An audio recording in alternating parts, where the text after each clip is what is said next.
Hey folks, I'm Jennifer Lau. I'm a master gardener at English Gardens here in Royal Oak, Michigan. I'd like to introduce you to the world of orchids. They are not as hard to care for as most people believe. Can I tell you that my weekly regimen takes about 10 seconds?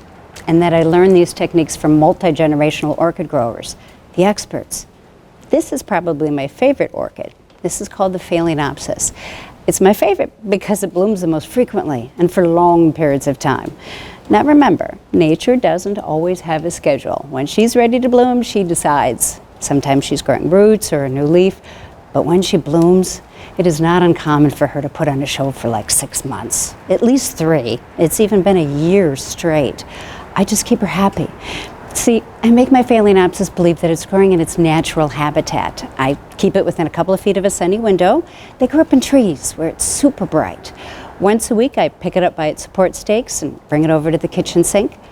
Underneath the sink, I keep a container filled with room temperature water. I've got it mixed with a quarter or half dose of specific orchid food. This is what I use. I splash about a cup or 2 of it onto the bark mixture.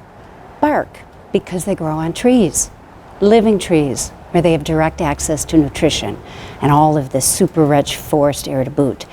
I let it drain, and then I put it back in its pretty pot next to the sunny window. You didn't miss anything. I wasn't kidding about the 10 seconds. The Phalaenopsis orchid. Come on into one of our locations and we can talk more about what to expect during its life cycle.